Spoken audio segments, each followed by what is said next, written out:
시청자 여러분 안녕하십니까? 한 주간의 한인사회 주요 소식을 전해드리는 KBN 뉴스 주간 브리핑입니다. 전체적으로 미국 내 한인 인구가 증가한 것으로 나타났습니다. 뉴욕의 경우 한인 인구는 소폭 증가했고 뉴저지주 경우에는 소폭 감소한 것으로 나타났습니다. 한인 이민 역사가 길어질수록 혼혈 한인의 인구수 증가도 두드러졌습니다. 다만 한인들의 절반 이상은 여전히 영어에 미숙한 것으로 조사됐습니다. 연방 센서스국이 공개한 아메리칸 지역사회 조사를 분석한 결과 2017년 현재 미국 내 전체 한인 인구는 182만 8,011명으로 전년도 179만 5,614명보다 1.8% 증가한 것으로 나타났습니다. 한인들이 가장 많이 거주하는 캘리포니아주 역시 이 기간 한인 인구가 53만 3,813명으로 나타나 전년도 52만 5,401명보다 늘었습니다. 2017년 뉴욕주 내 한인 인구는 14만 6,004명으로 2016년에 비해 0.2% 증가했고 뉴저지주 한인 인구는 2017년 10만 4,899명으로 2016년에 비해 0.2% 감소했습니다. 이처럼 미국 내 한인 인구는 증가했지만 뉴욕에 거주하는 한인 10명 중 6명은 영어를 자유롭게 구사하지 못하고 있는 것으로 나타났습니다. 뉴욕주 한인 인구 10만 2,039명 중 영어를 잘하지 못한다고 응답한 한인은 59%로 나타났으며 뉴저지에서도 한인 인구 7만 8,324명 중 영어를 잘하지 못한다는 응답자가 과반 이상인 53%를 차지했습니다. 세계의 중심 뉴욕에서도 가장 많은 인파가 모이는 곳 바로 타임스퀘어인데요. 형형색색의 전광판에 전 세계를 대표하는 기업들을 소개하는 광고가 24시간 경쟁을 하는 타임스퀘어에 한국의 평양냉면 전문점 광고가 등장해 관심이 모아지고 있습니다. 지한샘 기자입니다. 해마다 4천만 명이 넘는 관광객이 찾고 매일 300만 명 사람들이 지나가는 세계의 교차로 타임스퀘어. 사방을 둘러싼 전광판에는 전 세계 주요 기업들의 광고로 24시간 불야성을 이루는 곳입니다. 엄청난 홍보 효과로 그동안 독도, 한식 등 한국을 홍보하는 광고와 문재인 대통령, 그리고 정상급 한류 스타들의 광고가 게재되어 전 세계의 주목을 모은 곳입니다. 이곳 타임스퀘어에 한국의 평양냉면 전문점 광고가 등장해 관심을 모으고 있습니다. 평양냉면 전문점 능라도는 어제부터 총 9개의 이미지를 4세트로 구성해 타임스퀘어 로이터 빌딩 전광판에 광고를 송출하고 있습니다. 능라도는 올해 남북이 화해 무드로 정상회담 등 교류가 잦아지면서 냉면 등 북한 음식에 관심이 집중되고 있다면서 북한의 김정은 위원장 서울 방문을 앞두고 환영의 의미를 담은 내용의 광고를 내보내고 있습니다. 그래서 이제 우리는 이제 남북 통일도 의미하고 또 그런 뜻에서 코리아 is one 해가지고 어느 정치적인 이념성보다도 그냥 단합한다는 의미에서 그런 이제 광고 큰 타이틀을 정했습니다. 판교 본점 외에도 강남과 일산 등의 4개 지점을 두고 있는 능라도는 순수 메밀 반죽과 고기 육수로 전통 평양식 냉면을 맛볼 수 있는 몇 안 되는 북한 음식 전문점입니다. 평양 출신 부모님으로부터 배운 전통 냉면과 어묵쟁반, 평양 운반, 녹두 지짐이, 평양 순대 등 다양한 전통 북한 음식들을 맛볼 수 있는 곳입니다. 능라도 김영철 대표는 내년에는 미주시장 진출도 계획 중이라며 1차로 LA 지역에 지점 오픈을 계획하고 있다고 밝혔습니다. KBN 뉴스 지한샘입니다. 뉴저지 팰리세이드 파크 크리스정 신임 시장의 취임식이 내년 1월 2일로 확정됐습니다. 필 머피 뉴저지주 주지사는 취임식에 참석해 환영의 뜻을 전할 것으로 알려졌는데요. 펠팍타운 역사에서 시장 취임식에 주지사가 참석하는 것은 이번이 처음입니다. 어제 팰리세이드 파크 타운 정부에 따르면 머피 주지사가 크리스 정 시장 취임식에 참가 의사를 밝혀왔다며 정 시장은 머피 주지사가 주재하는 가운데 취임 선서를 하게 될 예정이라고 밝혔습니다. 정 시장의 취임식은 내년 1월 2일 오후 6시 30분에 있을 예정으로 장소는 팰리세이드 파크 고등학교 강당이 유력하지만 현재 확정되지는 않은 것으로 알려졌습니다. 크리스 정 시장은 지난 2014년부터 팰리세이드 파크 시의원으로 활동해 왔으며 지난 6월 팰리세이드 파크 시장 민주당 예비선거에 출마해 제임스 로튼도 현 시장을 극적으로 꺾고 본선거에 진출했으며 11월 본선거에서는 유권자들의 압도적인 지지를 받아 한인 시장 당선이라는 새 역사를 썼습니다. 한국 국회가 재외국민 등록제도 전반을 재정비합니다. 앞으로 해외 체류 사실 증명을 위한 재외국민 등록부 등본을 미국에서도 온라인으로 편리하게 발급받을 수 있습니다. 한국 국회가 재외국민 등록 등본을 온라인으로 교부받을 수 있도록 하는 내용 등이 담긴 재외국민 등록법 일부 개정 법률안을 통과시켰습니다. 한국 내 대학 특례 입학과 재산권 행사 등 관련해 해외 체류 사실 증명 목적으로 사용되는 재외국민 등록부 등본은 그동안 재외공관을 직접 방문하거나 우편으로만 신청이 가능해 신청자들이 수령에 불편을 겪어왔습니다. 이번 개정안은 재외국민 등록사항에 여권 번호, 체류국 최초 입국일 등을 추가하고 가능한 경우 이메일, 한국 내 연고자 연락처 등을 함께 등록할 수 있도록 했습니다. 또 재외국민 등록, 변경 신고와 이동 신고 기간을 해당 사유가 발생한 날부터 30일, 14일과 30일 이내에서 90일, 30일과 90일 이내로 각각 확대했습니다.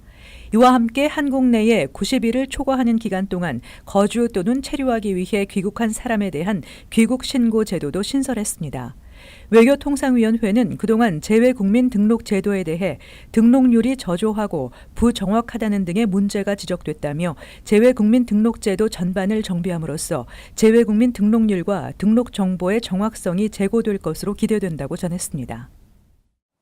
세계 여러 나라 중 총기 규제가 비교적 느슨한 미국. 총기 규제에 대한 목소리가 곳곳에서 높음에도 2017년 미국에서 총기로 사망한 사람은 약 4만 명으로 나타났습니다.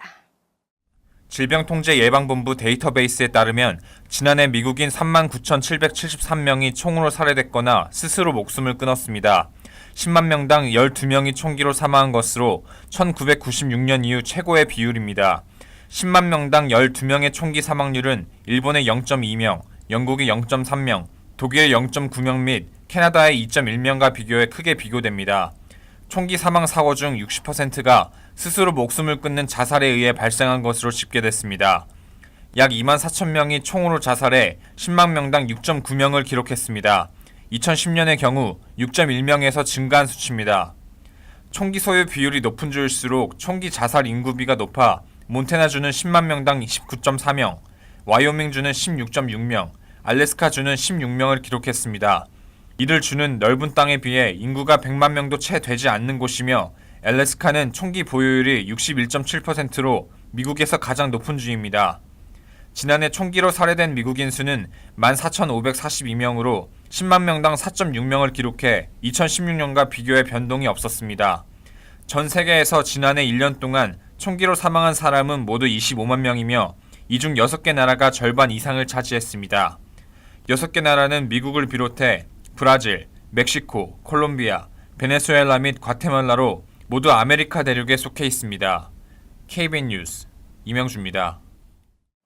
뉴욕시 아동보호국은 폭력과 집단 따돌림 등 위험으로부터 자녀들을 보호하는 역할을 하는 기관인데요. 아동보호국은 한인 학부모들과의 자리에서 기관을 소개하고 적극적인 이용을 당부했습니다. 한인 학부모들과 자리를 같이 한 뉴욕 아동보호국 직원들은 우리 자녀가 이상 증세를 보이거나 의심되는 상황이 발생하면 즉각 전화해 아동보호국에 조사를 요청해달라고 말했습니다. 어제 뉴욕 한인 학부모협회가 마련한 간담회에서 뉴욕시 아동보호국은 우리의 아이들을 폭력과 성추행, 집단 따돌림 등 모든 위험으로부터 보호하기 위해 존재한다며 역할을 소개했습니다. And to eliminate some of the myths or some of the misconceptions that the Korean community has regarding ACS. We're here to help families. And at all times, we try to keep families together whenever it is possible. 아동보호국의 조사 요청은 학교 교사나 부모, 이웃 등 누구나 요청할 수 있고 조사를 신청하는 경우나 받는 경우 모두 한국어 통역 서비스를 받을 수 있습니다. 아동보호국은 활동이나 조사 내용이 이민 세관 단속국 등 외부로 넘어가지 않는다며 신분으로 인한 염려는 하지 말 것도 당부했습니다. 행사를 마련한 뉴욕 학부모협회 최은희 회장은 한인을 포함한 다수 아시안 부모들이 아동 보호국의 역할을 제대로 이해하지 못하면서 두려움을 느끼고 있다며 오늘 자리가 아동 보호국을 이해하는 좋은 기회가 될 수 있기를 바란다고 말했습니다. KBN 뉴스 지한샘입니다. 뉴저지주 리얼 아이디 도입이 당초 예상보다도 더 늦어질 전망입니다. 뉴욕 주요 등에서는 리얼 아이디가 도입돼 기존 운전 면허증을 교체하고 있지만 뉴저지주는 아직 실행 시점도 정하지 못하고 있는 것으로 전해졌습니다. 뉴저지주 차량국은 내년 2월 15일부터 리얼 아이디 발급을 시작할 예정이었으나 컴퓨터 시스템 업그레이드 작업이 완료되지 않아 시행 일자 연장이 불가피하다는 입장을 밝혔습니다. 차량국은 현재 뉴저지주의 리얼 아이디 발급을 내년 5월쯤으로 예상하고 있는 것으로 알려졌습니다. 차량국 수 풀턴 행정국장은 이미 리얼 아이디를 시행하고 있는 주들에서 문제가 발견된 사례가 많다며 추가로 시간이 소요되더라도 완벽한 리얼 아이디 시스템을 구축하기 위해 노력하고 있다고 밝혔습니다. 한편 국토안보부가 뉴저지주의 리얼 아이디 시행 시한을 내년 10월까지로 연장해 준 상태이지만 실제 기존 운전면허증으로 항공기 탑승이 거부되거나 연방정부 기관 건물 출입이 불허되는 시점은 2020년 10월부터이기 때문에 시간적 여유는 있는 상황입니다. 뉴저지 시간당 최저임금을 $15로 인상하는 법안이 본격적으로 입법 절차에 착수했지만 주지사와 주의회가 법안 내용에 이견을 보여 제동이 걸렸습니다.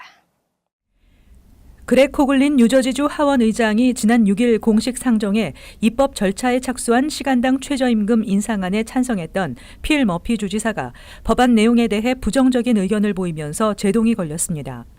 주의회가 추진하고 있는 법안은 최저임금을 내년 7월 1일 $9 50센트까지 인상하고 2020년 1월 1일 $11로 인상한 후 4년간 2024년까지 매년 1월마다 $1씩 인상해 2024년 1월에 $15까지 올리는 내용입니다. 다만 종업원 10명 미만 사업체 근로자와 18세 미만 미성년자, 농장 근로자, 계절 근로자 등은 일반 근로자보다 늦은 오는 2029년이 돼야 시간당 최저임금이 $15까지 인상됩니다. 이는 스몰 비즈니스 업주의 부담을 최소화하기 위한 목적으로 예외를 둔 조치입니다. 그러나 머피 주지사는 예외 없이 모든 근로자의 최저임금이 조속히 $15까지 인상돼야 한다는 입장을 보이고 있습니다. 최저임금 $15 인상이 현실화되기 위해서는 머피 주지사와 주의회 지도부 간 의견 조율이 불가피한 가운데 머피 주지사와 스위니 주 상원의장, 코글린 주 하원의장은 내일 회동을 갖고 최저임금 법안 내용에 대해 협의할 예정입니다.